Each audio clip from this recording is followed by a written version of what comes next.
Today, nandito tayo sa isang usapang OFW na naman tayo. Kaso kasama natin ang mga gandang mga kamarkang Pinoy dito sa Dubai, buhay OFW. At siyempre, magpapakilala sila isa-isa. Okay? Hi, I'm Catherine. I am working as a receptionist here in UAE and I'm doing Santi Barli as my part-time job. Hi everyone, my name is Trish Bibal. I'm a business entrepreneur here in Dubai. I am a former nanny in Dubai, but now I'm doing business, Sate business full-time.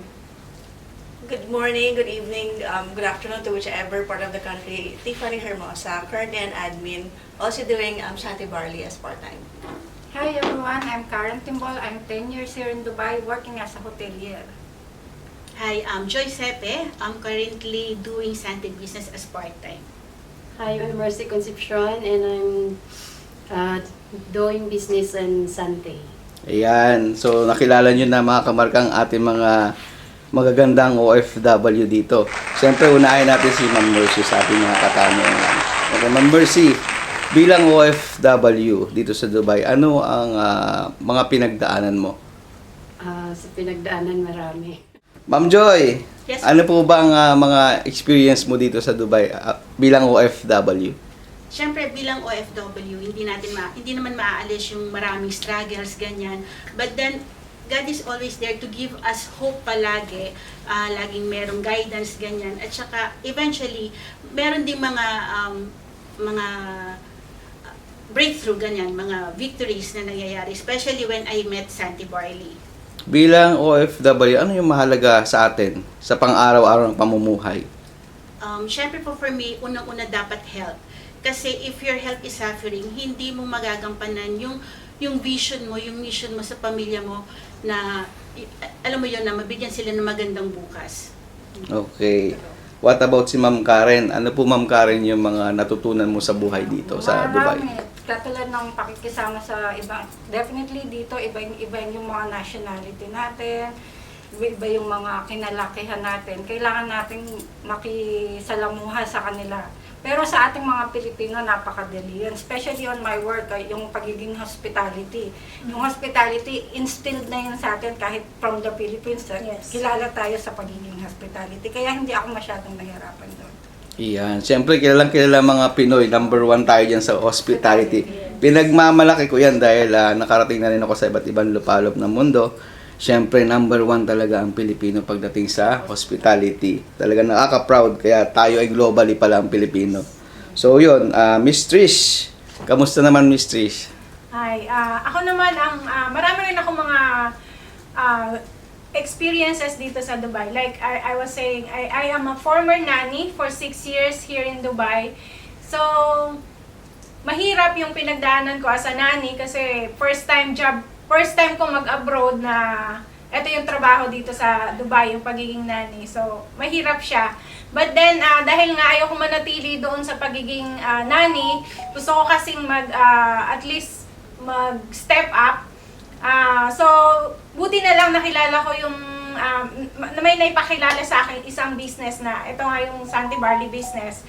So, ginawa ko siyang full-time kahit na nung umpisa is hindi siya madali para sa akin kasi I'm a high school graduate and hindi ko ito linyas, kumbaga. So, marami akong mga pinagdaanan na challenges din, mga yung hirap ng pag-uumpisa ng isang business nga. So, yun. But then, lahat naman ng bagay kapag gusto mo matututunan mo rin at kapag ginusto mo, madali siyang mapag-aralan. Okay, Ma'am Trish, ang galing naman.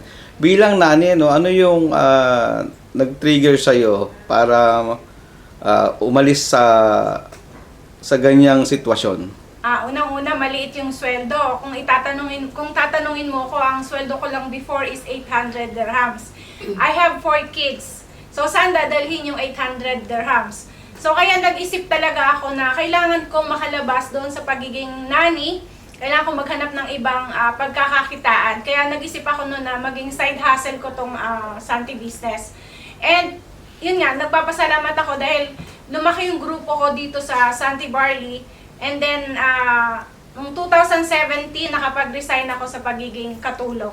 or sa pagiging kasambahay.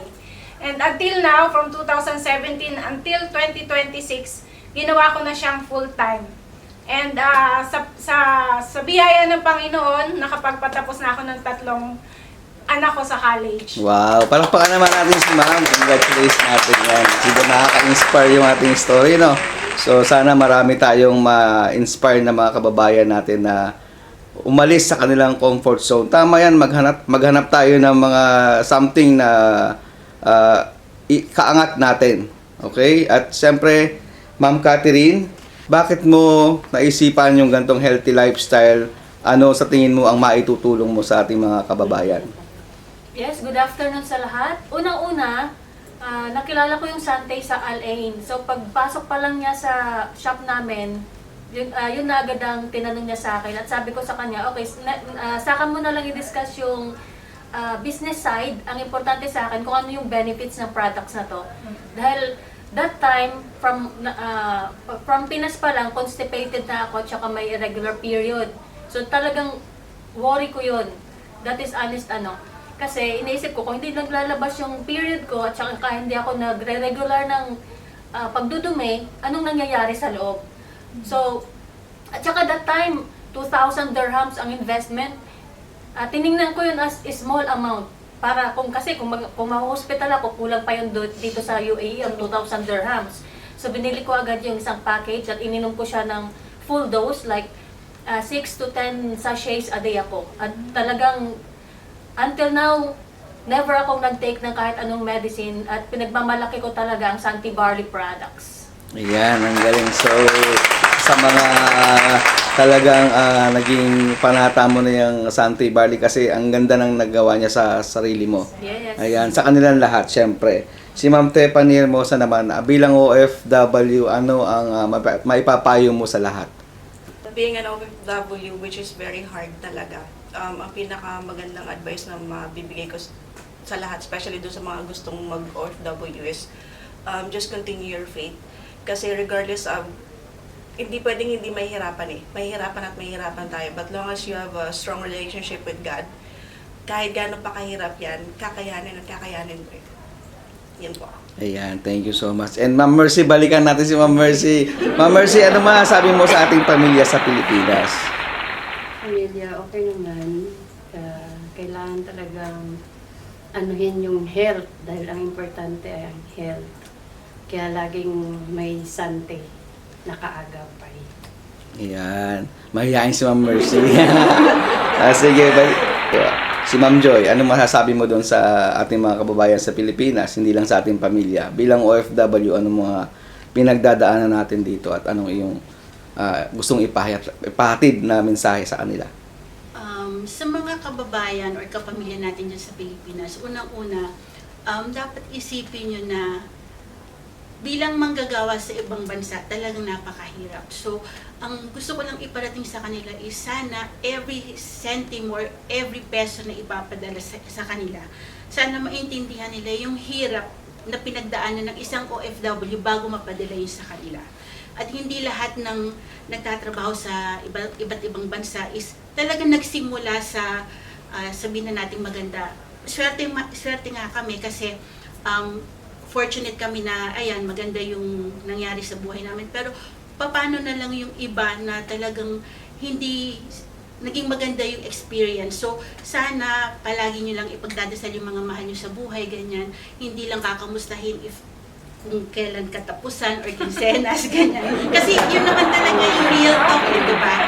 Mahirap maging OFW, so sana talagang pahalagahan nyo sila. Yun. Thank you. Okay, thank you. And Miss Karen, ano pong inyong opinion? Mag-a-adapt lang po ako dun sa sinabi ni Miss Catherine na ako po yung isa sa napakalaking nabigyan ng benefits ni Santi Barley. Grabe. In my health, sa business po, because last year po, nandun ako sa critical stage ng aking health issues. Until na wala po akong tinitake kundi Santi Barley lang talaga. And up to now, that time po na nag-struggle ako dun sa health issues ko, planning na akong going back to Philippines last year of May. Until now, nandito po ako. Nandito pa ako. Pero going back na po ako ng Philippines at franchising na po ako ng Santi Barley. Ano naman dyan? binigay sa akin ni Sanders. Grabe. Yeah. Health issues, now, business naman ang binigay niya sa akin kasi trusted po talaga siya. Ayan, ang galing. At si Ma'am Trish naman po. Ayun. Ang ma-advise ko lang sa mga kababayan natin na nasa Pilipinas, huwag niyong isipin na yung nagtatrabaho dito sa abroad is madaling kitain yung pera. Actually, yes, madali konti, pero hindi ganun kadali.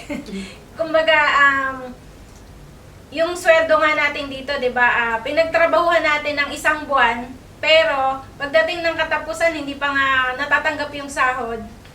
Parang kulang pa.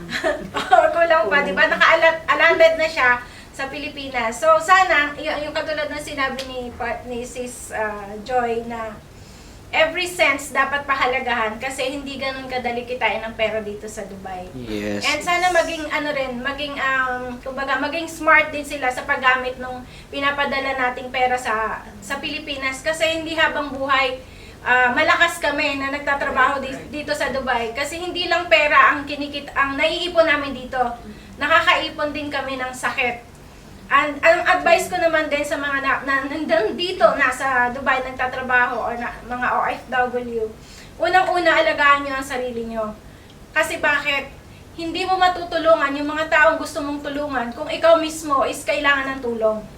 Kung magkasakit ka, dito hindi naman binabayaran yung may sakit ka, pwede ka mag-leave, di ba? Pag nag-leave ka, wala kang sahod, wala kang kita. And added for that is, dapat maghanap tayo ng other source of income. So para meron tayong, kumaga, wag mong ilagay yung itlog sa isang basket lang. Dapat may other basket para kung mabasag man yung isang basket, malagdag man yung isang basket, meron ka pang isang basket ng itlog. So, what I'm saying is invest, find another investment para makasupport dun sa kinikita natin na yung sweldo natin, pandagdag doon sa sweldo natin. Yes. Siyempre, ang unahin nyo, invest muna sa sarili nyo, Invest no? sa health, Dahil yes. yung health nga ang kailangan natin dito. So, yun. Gusto kong payakan si Ma'am eh. Parang malapit-lapit na ako, pero kulang pa eh. Pero yun nga, dahil sa pinagdaanan niya bilang naging nani siya, siyempre, napakahirap nung time na yun. Nung sitwasyon nun man, nung ka sa pagiging nani, anong iniisip mo araw-araw? Actually, nung time na nagtatrabaho pa ako bilang isang nanay, doon sa unang-una kong employer, actually yun yung pinakamahirap eh. Kasi bukod sa 800 lang yung sahod ko, wala pa akong day off, bawal akong mag-cellphone, and kapag ang pinakanlabas ko lang noon is pag magpapadala na ako ng pera. Yung sahod ko na, yung kunyari katapusan, binigay sa akin yung sahod, kailangan ipadala ko sa Pilipinas. Yun lang yung labas ko. And then, pag hindi pa ako nakauwi ng eksakto 6 o'clock, next month, wala na akong day off. So, napakahirap nung time na yun. Kaya talagang, minsan, umiiyak ka na lang ng mag-isa sa gabi, at iisipin mo na lang na ayoko na, gusto ko na umuwi sa Pilipinas. Pero, at the end of the day nga, gigising ka pa rin sa umaga, at ang lagi ko na lang iniisip noon is, kailangan kong kumita ng pera para ipadala ulit sa Pilipinas. Yun. So, yun lang yung lagi kong iniisip. Hanggang sa yun na nga, naisip ko na kailangan kong mag-add on ng value sa sarili ko para makahanap ako ng ibang trabaho. And para medyo lumaki-laki naman yung income ko. At yung isa pa nga is magkaroon ako ng additional income. Yan. At Ma'am Tiffany, ano naman pong iyong opinion about sa sinabi sa ating mga kababayan? Isa lang masasabi ko, iba-ibang situations, kung narinig nyo, my health, my situation sa work, sa family, yung mga responses or yung mga kung paano i-value ng family sa Philippines. Ang masasabi ko lang is, pinaka-take away ko sa lahat ng narinig ko is, you really have to take care of yourself kasi ikaw yung pinaka-puhunan mo. Regardless of what work you have here, kung gaano man kahirap, kung madali, okay lang yan. Sabi ko nga kanina, long as you're with God, at healthy ka, Kasi ikaw, hindi naman pwede puro God lang tayo ng God, di ba? May kailangan tayong gawin. And yung kailangan natin gawin is to keep healthy. And isa si Santi Barley sa mga testimonies ko din. Kaya, I'm here with you guys. Yun nga mga kamarka, meron tayong kasabihan, di ba? Nasa Diyos ang awa. Ayan. So baka meron pa kayong ipapatid sa ating mga kababayan dyan. Feel free tayo magsalita dito. Ayan. So, ako, pwedeng... Ayan. Mga kabayan, since nandito na rin lang tayo sa Dubai, and nagpapakahirap na rin lang tayong magtrabaho, might as well magkaroon tayo ng another source of income or additional income, katulad ng Santi business nga. So, added lang yun sa kikitain natin, sa sweldo natin every month. So, kung meron tayong ganitong side hustle, malaking tulong para sa pamilya natin sa Pilipinas. And ang business na to, ang Santi business is hindi lang ito pang health, kundi para na rin ito sa ating future. So, pwede kasi, malaki ang tulong ng Santi Barley ng ganitong klaseng business sa katulad nating mga OFW. Kasi, example na ako sa sarili ko. Dati akong nanny, but now I'm doing business full-time and nakapag-travel na rin ako sa iba't ibang bansa, katulad ng Maldives, Turkey, New Zealand. Lahat ng yon is dahil sa Santi business ko. Wow. Palakpakan mo natin mga sarili. So, meron pa ba tayong hahabol dyan? I-adapt ko lang po, sir. Yung kumbaga dati nga, yung sa health ko lang yung issues ko, syempre health and wellness. Ngayon, naano ko po yung sa business. Yung mantra ko po ngayon, i-share ko lang po. Kumbaga po, kung ano po yung, kung may strong vision po kayo, tapos, kumbaga yung vision nyo po, clear vision and strong conviction po, it will lead you to positive result po. Sa totoo lang po. Kinaya nga nila eh. Opo. Yes. Kailangan lang po natin ng action. Yes, kinaya nga nila mga kamarka. So, bakit hindi nyo kakayanin? Kailangan lang daw ng action. Yan. Decide and then act on it. Ayan. Sige, magdagdag lang din ako. Sa lahat ng mga OFW, sabi nga ni Mentor Trish, nagpapakahirap lang din naman tayo. So, we are introducing Santi Barley as your part-time. Pwede nyo imposihan as part-time. Free ang training, free ang assist sa lahat ng iyong magiging prospect. And sure kami na kikita tayo dito ng extra money pagdagdag doon sa ating mga kinikita ngayon. Katulad nga ng Mentor Trish, sumasahod siya ng 800. So meron pa rin until now mga sumasahod ng ganon amount na hindi natin alam kung paano nila napagkakasya yun. Kasama na yung bahay, transportation, pagkain, padala sa Philippines. So if you are interested, just visit us here at our Santi Office, Dubai. Iyan po. Saan po ang location nito at address po? Saan po matatagpuan? Almusa Tower 1, Trade Center 2, near Emirates Tower Metro Station, exit number 2, Office 808, Almusa Tower 1. Yes. At take note mga kamarka, sila lahat karamihan sa kanila ay naka-self-sponsored visa. Ibig sabihin yan, sila ay mga entrepreneur by their own visa po. May legit na visa dito sa Dubai. So, thank you so much mga kamarka. We're proud to be Married